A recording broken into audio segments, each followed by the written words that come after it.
Hey there, welcome back. So today let us quickly check the type parameters. What are the types in generics? For doing so, we would be adding a new class. The package would be org.studyeasy. The name of the class would be app as usual. And in this class, we will also add in the support of main method. Alright, so here is our class. Moving forward, let me add in a comment in here. And in this comment, we would be specifying the list of type parameters which are available in here, and these are the conventions which needs to be follows. T stands for type, E stands for element, K stands for key, N stands for number, and V stands for value.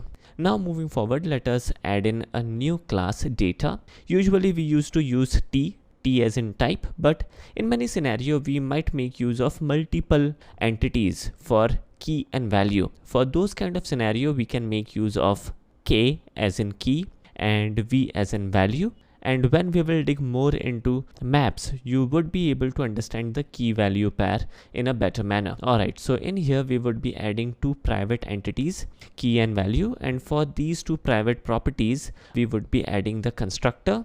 And let's get rid of the call to super method. We don't require it as there is no parent class. And then moving forward, let us also create the getters for key and value pair.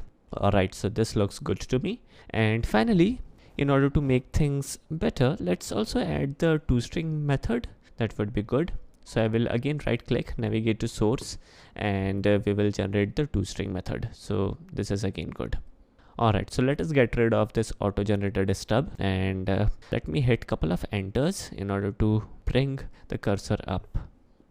Alright, so moving forward, let us add in an object of data type, and we need to pass in the key and the value pair. Key could be, for example, 1, and the value could be my name, Chand. So it might symbolize a similar situation where 1 is my enrollment number and my name is the value for the enrollment number. So this is cool.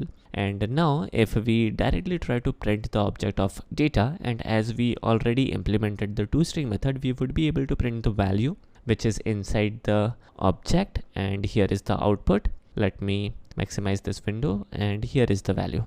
Alright, so this seems to be good enough. Now let us get rid of the warning, and the warning is because we are making use of raw type, and now the warning is fixed because we have specified the data type of the information which we are using. Alright, so this is cool. Now moving forward, let us quickly make use of the getters which we have implemented.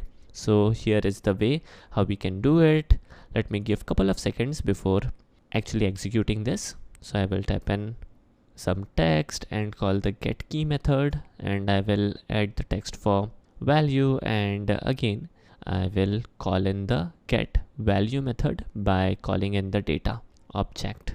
Give me 1 minute, and here we go. So this seems to be good enough, and here is the output, and this seems to be good enough. Alright, so when it comes to methods, then it is not a requirement that the generic method be inside a generic class only. We can have method anywhere in our program, and this method could be generic method, and inside the generic method we usually make use of element and numbers if there is a requirement. Element is symbolized by E and number is symbolized by N, and this is the way how we can do it. Now as soon as we make use of E and N type, there are some issues, so let me fix this. So we need to specify the type, and we need to make use of the diamond operator in order to make use of these generic parameters, and here is the way how we need to do it.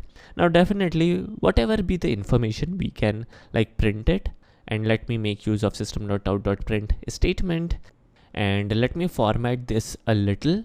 Element plus, we will print the value inside variable element, and then number as a string, and then we will print the information which is there inside number. Alright, so this looks good to me, and yes, we can now print the information, and the way is again simple. We will make use of the object data, and directly we will pass in the information to the display method.